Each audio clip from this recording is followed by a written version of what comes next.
Obviously कुछ ही नहीं पढ़ा रही हूँ अभी इनफैक्ट इस वीडियो में. Today we will be actually talking a bit about something important. तो वो समथिंग इम्पॉर्टेंट ये है, ये हम लोग का ना भाषा के ऊपर है, about the language which we use to communicate. हम लोग किस लैंग्वेज में बात करते हैं. किसी को एक चीज़ समझाना हो तो उसको हम लोग कौन से लैंग्वेज में समझाते हैं. तो उसका इतना इम्पोर्टेंस क्या है हमारे लाइफ में, या फिर हमारे स्टडीज़ को ही ले लो वहाँ पे. अभी क्या होता है, हम लोग टीचर्स हैं no doubt. So when we are teaching students, तो वहाँ पे हम लोग के लिए एक बहुत बड़ा चैलेंजिंग सिचुएशन ये आता है कि एक बच्चे को समझ नहीं आ रहा है. सिंपल, हम एक चीज़ बहुत ही सिंपल टॉपिक है, अभी हम लोग के एक्सपीरियंस से, हम लोग के एज के हिसाब से वो हम लोग के लिए सिंपल हो सकता है, लेकिन हो सकता है वो बच्चे के लिए सिंपल ना हो. That might be the case. लेकिन यहाँ पे वो चैलेंजिंग सिचुएशन को आप लोग फेस कैसे करें, ऐसा क्या किया जाए कि वो बच्चा भी समझ जाए, और ऐसा उस बच्चे को क्या करना चाहिए ताकि सामने में कोई भी टीचर हो, क्योंकि ऐसा तो नहीं है कि आज यही टीचर है तो कल कोई और टीचर हो सकता है आपके सामने हो. She might be teaching you और he might be teaching you something. वहाँ पे समझ नहीं आया तो क्या करोगे, फिर तो तुमको कहीं पे भी समझ नहीं आएगा. हो गया.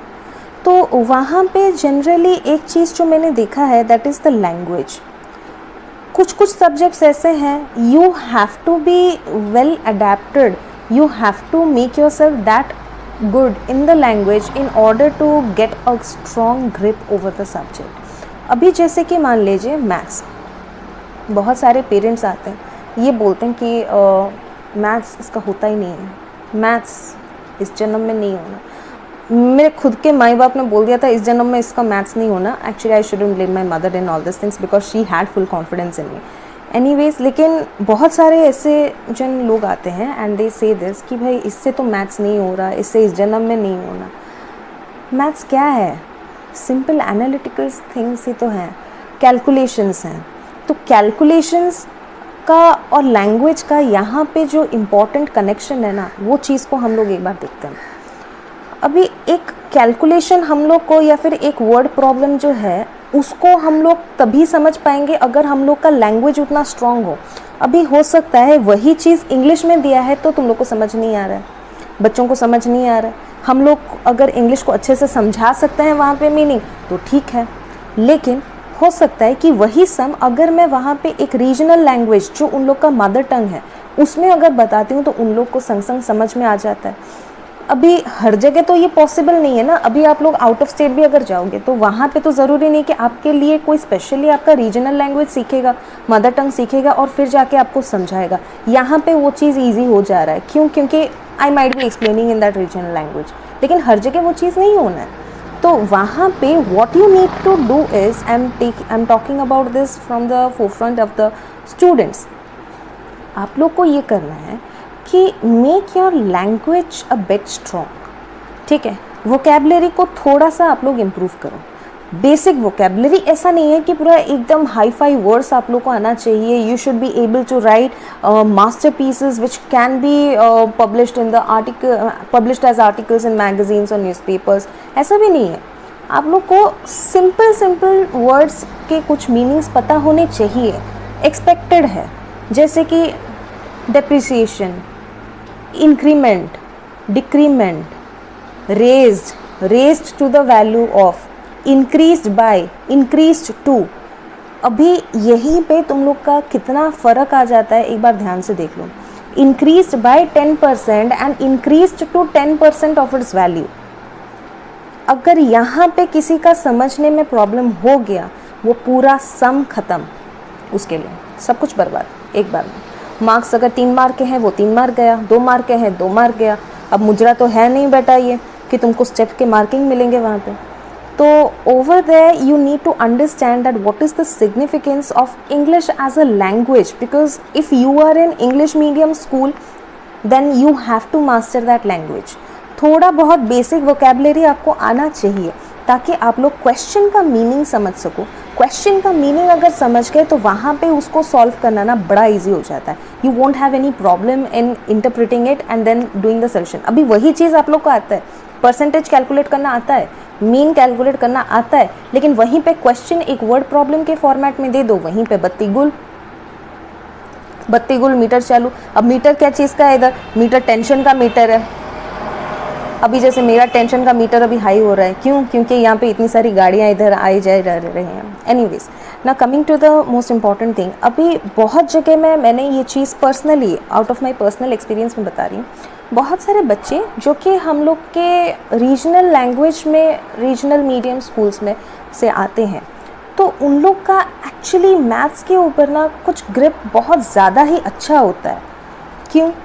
रीज़न ये है जो मुझे थोड़ा बहुत समझ आया। अभी हो सकता है मेरा थिंकिंग, मेरा लॉजिक थोड़ा रॉन्ग भी हो सकता है, मना नहीं कर रही हूँ, but what I think I am expressing, उन लोग को यही चीज़ पता है that we have to understand the meaning, we have to write the answer accordingly. तो अगर मीनिंग समझना है तो अपने को अपने लैंग्वेज में ही समझना है, और तो कोई लैंग्वेज में नहीं, उसी लैंग्वेज में वो लोग बचपन से बात कर रहे हैं। तो अभी वही लोग, अगर वो लोग इंग्लिश पे थोड़ा ध्यान देते थे, वहाँ पे फोकस देते हैं इंग्लिश पे, तो उससे क्या होता है, उन लोग का वो सब्जेक्ट तो ठीक हो गया, but in the long run if they are actually working on this type of things, on this mathematical sums, they are able to do it in a much quicker format. बहुत ही कम time के अंदर वो लोग का हो जाता है। ठीक है, तो यहाँ पे एक चीज़ को समझ लो, language communication is very important when it comes to studying and when it comes to teaching. अगर वहाँ पे एक सिंपल सा चीज़ है, उसको अगर मैं सिंप्लीफाई ना करके कॉम्प्लिकेटेड बना के बच्चे को डरा रही हूँ, then that is my demerit, that is my drawback. लेकिन वहीं पे अगर मैं एक चीज़ को सिंप्लीफाई करके एक कम टाइम के अंदर आप लोग को डेटा दे दी वहाँ पे, then it's fine, absolutely good. So बच्चे एक्चुअली प्रेफर करेंगे वहाँ पे कि हाँ भाई, हम लोग को अगर शॉर्ट में, सिंपल में हम लोग को समझा दे रहे हैं, देन ओके फाइन। एक दूसरा चीज़ जो कि मैथ्स के रिलेटेड मैं बताऊँगी, that is your speed calculations. तो स्पीड ना ओवरनाइट डेवलप नहीं करेगा। क्लास 8-9 में आके आप लोग नहीं बोल सकते कि भाई मेरे को स्पीड में सब कुछ करना है अचानक से, नो। ये सब ना बेबी स्टेप्स जैसा है, बेबी स्टेप्स लेते जाओगे, बाद में एक लंबी छलांग भरोगे वहाँ पे। ठीक है, और ये बेबी स्टेप्स क्या है? बेबी स्टेप्स जो कि एक्चुअली तुम लोग लोअर क्लासेस में इग्नोर करते हो। What is it? Calculations. Calculations में सबसे इंपॉर्टेंट चीज़ क्या है? Most important thing is remembering your tables, yes, learning your tables, making your calculations or especially the multiplications and addition very fast, all the mathematical operations इतने fast होने चाहिए आपके, इतना ज़्यादा प्रैक्टिस करके फास्ट कर दो उसको कि आपके लिए बाकी चीज़ें थोड़ी इजी हो जाए, ताकि आप लोग उतना टाइम इन्वेस्ट कर पाओ। मान लीजिए कि 3 मिनट आपको मिल रहा है एक प्रॉब्लम को सॉल्व करने में, उसको 2 मिनट लगा लो तुम लोग को समझने में, 1 मिनट लगा लो लिखने में।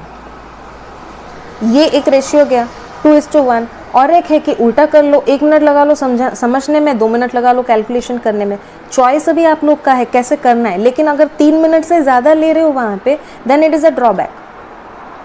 कैसे करना है वो चीज़ें तुम लोग देख लो। अभी 2 मिनट में उसको समझ के किया तो मतलब हाँ भाई, क्वेश्चन समझने में तुमको थोड़ा टाइम लग रहा है, टाइम अगर लग रहा है तो भाई हाँ, वहाँ पे चांसेस थोड़े कम हो जाते हैं रॉन्ग होने के। कैलकुलेशन एरर शायद हो सकता है अगर 1 मिनट में किए, उसमें ध्यान नहीं दिया, तो 50-50 रेशियो में उस चीज़ को समझो।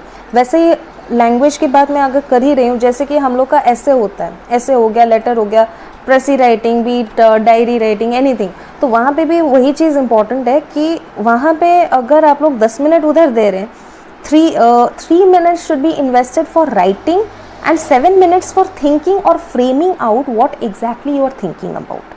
वो चीज़ में जाना चाहिए। तो इसीलिए थॉट प्रोसेस में थोड़ा अगर ज़्यादा टाइम लग रहा है, फाइन।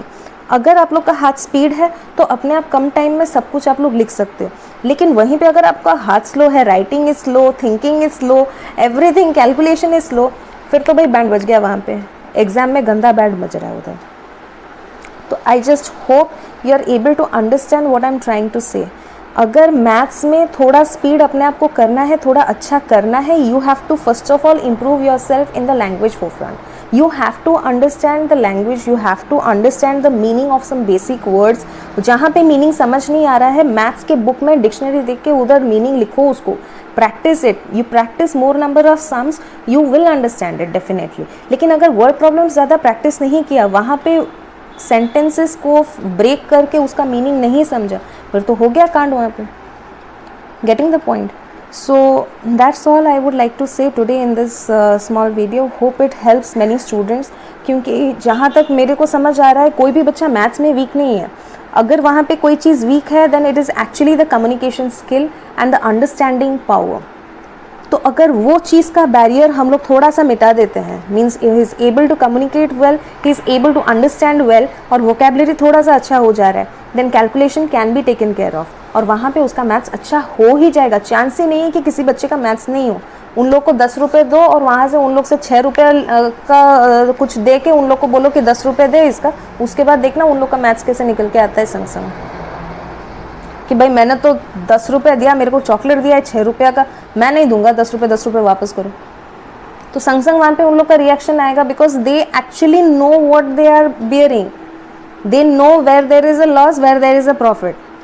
कुछ बच्चों को हाँ समझ में नहीं आएगा because all are not same, लेकिन बेसिक मैथमेटिकल स्किल्स सब में है. It is inbuilt. वो हम लोग का काम है, हम लोग उनमें से कैसे निकाल के लाते हैं, and how the students they are cooperating with the teachers to exactly bring out the results which is actually inbuilt inside. So I just hope ये चीज़ें आपके हेल्प करें. आप लोग थोड़ा इस पे गौर करो, गौर फरमाइए और इसका उपयोग करें अपने ऊपर, ताकि बाकियों का भी आप लोग भला कर सको.